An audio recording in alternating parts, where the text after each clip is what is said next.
God's bigger and better than you think he is. He's an amazing father, and he believes more in his word than you do, I promise.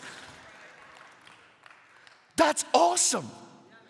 The other day I was in a gym and I was working out, and the guy walked by me, had this cane, and he can hardly walk. And I'm like, dude, what happened to you?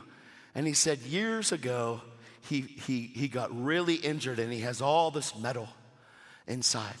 And so I'm like, all right, what do you say we pray and make the metal disappear? That freaks a person out. Because when you logically think about the metal disappearing, if it's not in there, you're all over hurt again. Are you with me?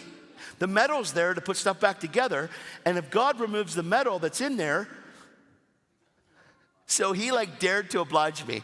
He goes, hey, if you want to pray, you can, man. I mean, hey, all right. He put his leg out there. So I jumped on his leg. No, I went down and prayed for his leg. We're in the gym. People are looking at you funny. So I prayed for him, and he goes, well, you know, it does feel a little better, but a little better isn't good enough. So I said, well, how about we make the thing more better? He's like, more better? I said, yeah, like, look, man, I'm very thankful that you prayed enough right now. I'm like, please let me pray. All right. So I prayed for him again. And he goes, no, I'm being serious. Like, there's something really different. I'm like, that's awesome. It's you would only know. And I said, well, do something that was hard for you to do. I said, get up on your toes. Because he's got that drop foot thing going on. You can't get up on your toes if you got drop foot. I said, come on, man, just try it. And he went, oh, man, I don't want to mess this up. I said, listen, if God is healing you. I said, do you believe in Jesus? He goes, absolutely. I said, you go to church? He goes, yes, I do. I said, do you believe that God heals? He goes, well, I've been taught that he used to. And I said, well, let me ask you a question. Process of elimination. Did God change? Just an easy way to break through that. Been taught that God healed with the disciples, but that ended with the disciples. My question is, did the disciples heal when they healed, or did God heal through the disciples? He said, well, if God healed through the disciples, they couldn't do anything without God. I said, exactly right. I said, so are disciples still around today?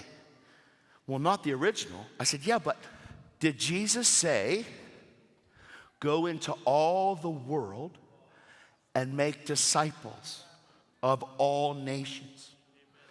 He said, yes. I said, is the United States still a nation? He said, yes. I said, is it possible that there can still be disciples in the United States? He said, yes. I said, I am one. I said, so can we pray again? He goes, well, sure. All I'm doing is going through the objections. See, I worked in sales when I was in the world, and I was really good at it. But I was a liar, a manipulator, and a maneuverer, and I could sell anything to anybody. It didn't matter. And take your stuff when you didn't see. I was a thief. But when Jesus paid this price, he already paid the price, and like, I don't have to sell this thing. All I have to do is represent this thing.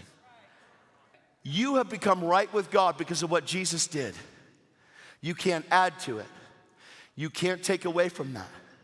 But you can choose to not believe it. Guilt, shame, and condemnation stop you from witnessing because you're in fear about what they might say. But when you're not afraid, man, it doesn't matter what they say because your testimony is real and nobody can shake that thing. That guy could say, well, I don't believe it. That's all right, it happened. Yeah, well, I don't believe it. Man, it got so much that I was like, man, let me show you a picture of all my family. He said, come on, man, you being for real? Are you messing with me? He didn't say messing. He said the other word. I said, no. I said, that'd be weird for me to stand 15 minutes messing with you. He's like, what are you trying to do? I'm trying to tell you the truth, bro. Because you probably freak a lot of Christians out because you're adamant about your thing being right. I said, but you met one that's sold out that's never going to die. One day, I'm going to put off this tent, but I'm just going to go, boom, whoa. Jesus is going to be saying, well done, come on in. So how could death cause me to fear if I'm never going to die? If to live is Christ and to die is gain, that's what we need. We need to realize that to die is gain. What we're going to do is one day lift off into glory. Reinhard Bonnke said the plane is at its fastest right before it lifts off. Reinhard said he was running his race. He passed away, great man of God. He said the plane is at its fastest right before it takes off. I said, that's awesome.